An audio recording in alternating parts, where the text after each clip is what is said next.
Now, this may be a bit of a hot take, but I don't think Hurler at Carowinds deserves all the hate it receives. Stick with me here and let me explain. But first, we have to get a little bit of background information on this coaster. Hurler opened up in 1994, along with an exact clone of Hurler at King's Dominion that same year. Both Hurler clones stand at a height of 83 feet, feature a little over 3,100 feet of track, and reach a top speed of 50 miles per hour. Both coasters were manufactured by International Coasters Incorporated. And in fact, these two Hurler clones were the only two coasters that International Coasters produced in their lifetime. Hurler features a pretty simple layout, consisting of right turns, another right turn, followed by, you guessed it, a right turn, before heading into another right turn, before making one final right turn and ending your ride. Now, in all seriousness, Hurler's layout is definitely nothing special. It features a lot of right turns and a lot of good airtime hills. Wait a minute, did I just say good airtime hills? In fact, yes I did, because Hurler actually has quite a few good airtime moments. And granted, a couple right turns. Now let's go through the layout of Hurler element by element before I explain to you why Hurler doesn't really deserve the hate. After dispatching from your unfortunately pretty ugly station, it's basically a metal box, you make a right turn and begin ascending up your 83-foot tall lift hill. It's a normal wooden coaster lift hill, I don't really need to explain anything here. You reach the top of the hill, get a really good look at Fury 325 and the rest of the park skyline before ascending your first drop. Now I do want to clarify, I did ride this coaster in the very front row, and I highly recommend it too. It'll be a whole lot smoother in the front, and I actually think the airtime might just be better in the front too. Anyway, you descend the drop getting a light pop of floater airtime, before hitting a straightaway and hitting a trim brake. Now, one main complaint of Hurler is that the trim brake trims off so much speed. But when I was visiting Carowinds, that trim brake did not hit at all. I didn't even feel it whatsoever. And I do feel like Hurler was running faster that day. And I'm sure people have had worse rides on where it's running slower and the trim brake hits a little harder. But the day I rode it, that trim brake did absolutely nothing. You then enter one of the famous Hurler right turns before hitting your first airtime hill. And be prepared for quite the shock. This airtime hill flings you out of your seat into your pretty loosely fitting lap bar, and it caught me completely off guard. I had no idea that was coming. But don't worry, the airtime is not done yet. You fly into another airtime hill, delivering the same flowjector airtime, followed by yet another airtime hill, delivering some pretty strong flutter airtime too, before heading into a right turn. So far, this ride is off to a pretty good start. Okay drop, fine initial turn, but then 3 back-to-back-to-back surprisingly good airtime moments.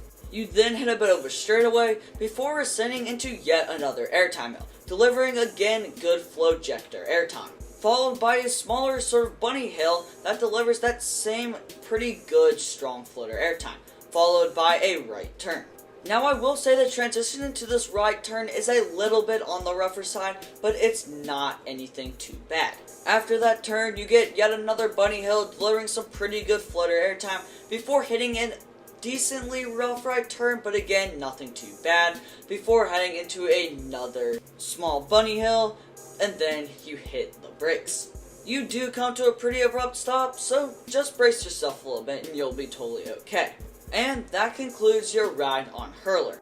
Now this coaster gets a lot of hate. People say it's too rough, forceless, has no airtime, and it would be better off being in RMC. Now sure, these complaints are pretty valid. Sure, Hurler is not the smoothest coaster, but Carowinds has put in a lot of hard work trying to make this coaster much smoother. And I think it's really shown. This coaster is not unbearably rough in any way, and Carowinds has put in a lot of time, effort, and money retracking many sections of this coaster, and have honestly made it pretty darn tolerable. And yes, this is not the most forceful coaster that's going to rip your face off or anything, but that's okay. That's not what this coaster was designed to be. And with the fact that this coaster has no airtime, in my opinion, and with the rides that I got, I actually felt that this coaster had some pretty strong airtime moments. Now, of course, it all depends on how fast it's running, how hard the trim hits, what row you're riding in, but I thought Hurler had some pretty serviceable airtime. And then, of course, Hurler would be better as an RMC. Of course Hurler would be better as an RMC. Almost every wooden coaster on the planet would be better as an RMC. But the thing is, Hurler doesn't need to be an RMC. Hold on, let me explain.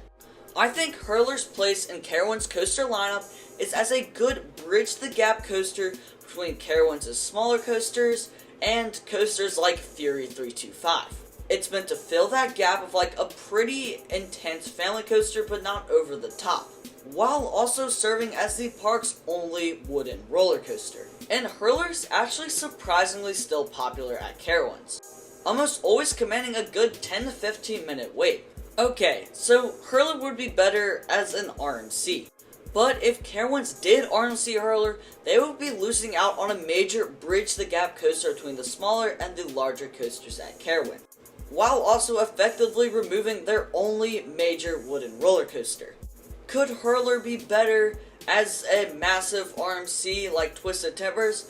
Yes.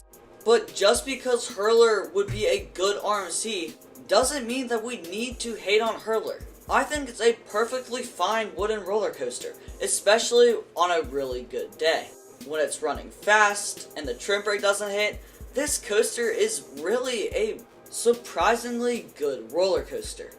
And I encourage you the next time you're visiting Carowinds to give Hurler another chance. And maybe if you're lucky, you get a really good ride on it like me. And if you do, I think you'll be pleasantly surprised. Now, I know not everyone is going to agree with this opinion. We all have our preferences for different roller coasters, we've all had different experiences on them, and that's part of the fun of riding roller coasters, having our own opinions on different rides. I thought Hurler was surprisingly good, but there are also many people who think Hurler is the worst roller coaster in existence, and that's totally okay. I'm not trying to convince you that Hurler is some amazing roller coaster or anything. I'm just trying to say that at times Hurler gets a little too much hate and deserves to be cut some slack, because it does its job really well. But despite all of that, if Carowinds wants to go ahead and RMC Hurler, I don't think anyone will be complaining. If you want to see more coaster content just like this, then a sub to the channel would be fantastic.